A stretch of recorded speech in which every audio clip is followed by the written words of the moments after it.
we are going to find this, I think, piece of my neighbor, young girl, age 20, Shams. I think it's the other part of her body. That's all. There is a lot of innocent civilians that were killed, and I think that is because the U.S. Army, we came in and we knew it wasn't going to be easy, and they pretty much at first shot anything that moved. When war happens and the fighting starts, it's kind of like we're pumped up, motivated, ready to go. It's the ultimate rush, because you're going into the fight to begin with, and then you got a good song playing in the background, and that gets you real fired up, ready to do the job. You can hook your CD player up to the tank's internal communication Charlie box. So that way when you put your helmet on, you can hear it through the helmet. This is the one we listen to the most. This is the one we try when we kill the enemy. Johnny Poole at the bodies at the floor is just fitting for the job we were doing.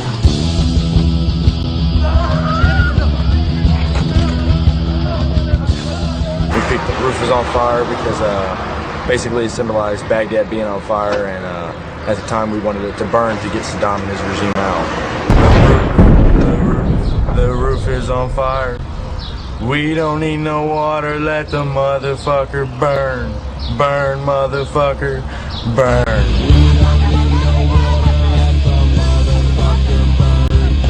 Burn, motherfucker, burn. This is a whole totally different picture here, being pushed into the city, urban warfare in a tank. The civilians, it gets. You don't know who's friendly because we're not. Who's the enemy. This was a lot more real and true than just a video game. A lot of people thought it was just me. Oh yeah, look through the sight and shoot.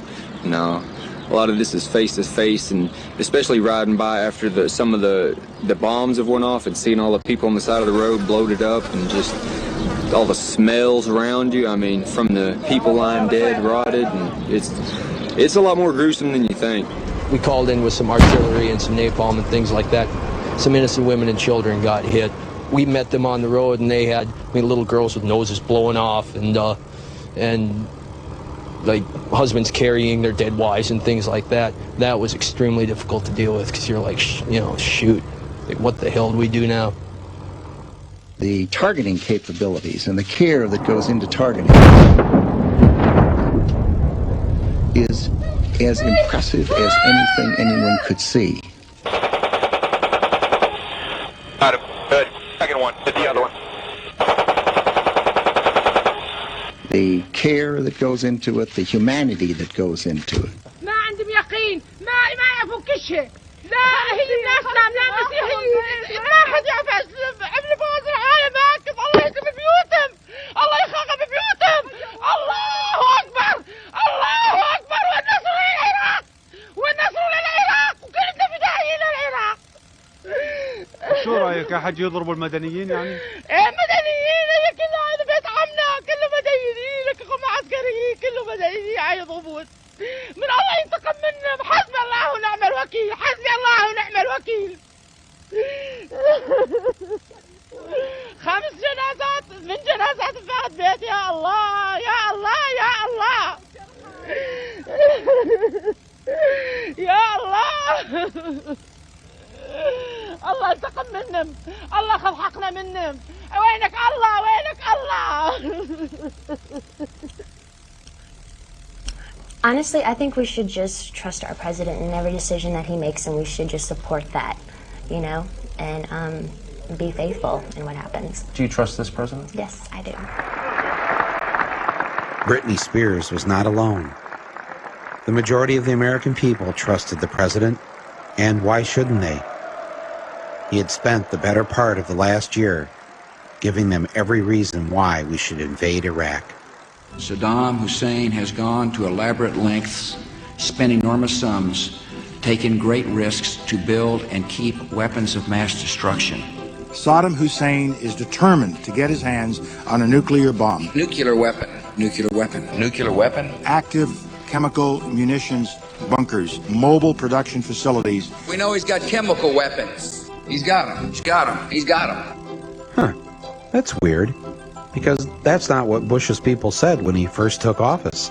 He has not developed any significant capability with respect to weapons of mass destruction. He is unable to project conventional power against his neighbors. We are able to keep arms from him. His military forces have not been rebuilt. Saddam Hussein aids and protects terrorists, including members of Al-Qaeda.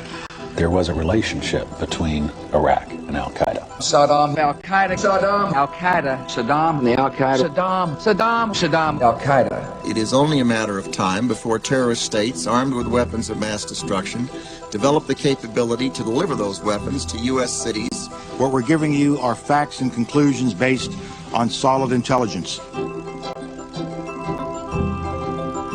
It's a man who hates America. This is a man who cannot stand what we stand for. His willingness to terrorize himself. He hates the fact, like Al-Qaeda does, that we love freedom. After all, this is the guy that tried to kill my dad at one time. They simply got people to believe that there was a real threat out there when in fact there wasn't one. You get told things every day that don't happen. It doesn't seem to bother people.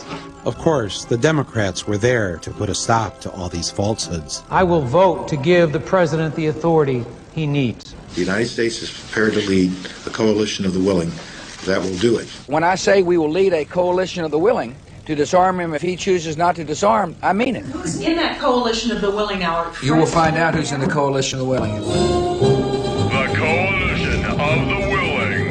Roll call. The Republic of Palau. The Republic of Costa Rica. The Republic of Iceland. Of course, none of these countries has an army or, for that matter, weapons. So it looked like we'd be doing most of the invading stuff ourselves. But then there was also Romania, the Kingdom of Morocco. Morocco wasn't officially a member of the coalition, but according to one report, they did offer to send 2,000 monkeys to help detonate landmines. These are men of vision. The Netherlands. And I'm proud to call them allies. Afghanistan. Afghanistan? Oh yeah, they had an army. Our army. I guess that's one way to build a coalition. Just keep invading countries. Yes, with our mighty coalition intact, we were ready. One could almost say it's the mother of all coalitions. Fortunately, we have an independent media in this country who would tell us the truth. The rallying around the president, around the flag, and around the troops clearly has begun. And we're going to win! You really have to be with the troops to understand that kind of adrenaline rush that they get. I just want you to know, I think Navy SEALs rock. The pictures you're seeing are absolutely phenomenal. When my country is at war, I want my country to win. Iraqi opposition has faded in the face of American power. What you're watching here is truly historic television and journalism. It was absolutely electrifying. They actually had to strap me in with my camera at the back of the plane. An awesome synchronized killing machine. There is an inherent bias in the coverage of the American press in general. Am I slanted and biased? You damn well bet I am. But one story the media wasn't covering was the personal story of each and every soldier who was killed in the war. The government would not allow any cameras to show the coffins coming home. That kind of story is a downer, especially when you're getting ready for a party on a boat. I can't believe it myself. Suddenly I'm up on top of the world. It should have been somebody else. Believe it or not, I'm walking on air. I never thought I could feel so free. Flying away on a wing and a prayer. Who could it be? Believe it or not, it's just me.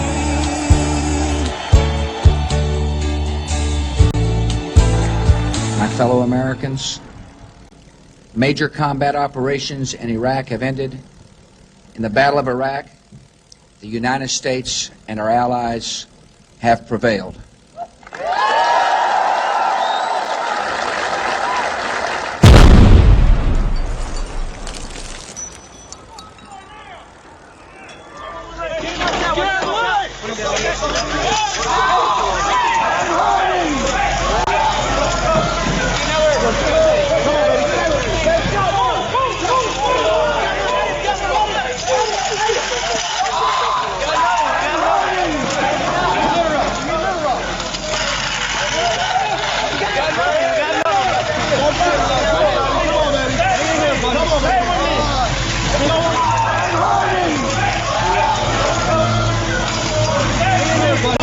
$162, the number of troops killed by hostile fire. 244 U.S. 384 U.S. troops have lost their lives. Killed 484. Died in the line of duty 500. 631 American More than troops. 825 troops have been killed in Iraq. Largest number of American military deaths since Vietnam. There are some who feel like that if they attack us, that we may decide to leave prematurely. They don't understand what they're talking about if that's the case. Let me finish. There are some who feel like that, you know, the conditions are such that they can attack us there. My answer is bring them on.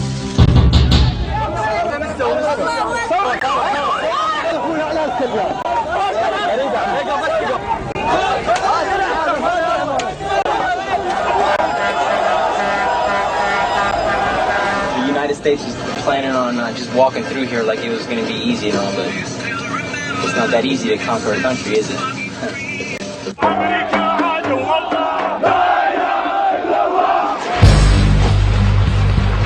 The renewed battle for control of Iraq raged for a fourth day today with street clashes in nearly every corner of the country. Iraq could become, quote, another Vietnam. Officials say they see evidence that Sunni and Shiite extremists might be joining forces. They're not happy they're occupied. I wouldn't be happy if I were occupied either. Everybody, here we go. Come on, party people. Throw your hands in the air. Come on, party people. Two Japanese aid workers and a journalist kidnapped by men calling themselves the Mujahideen Squadrons. They threaten to burn the hostages alive if Japan does not withdraw its troops from Iraq within 3 days. What's happened? They attacked our convoy. Hamill. Thomas.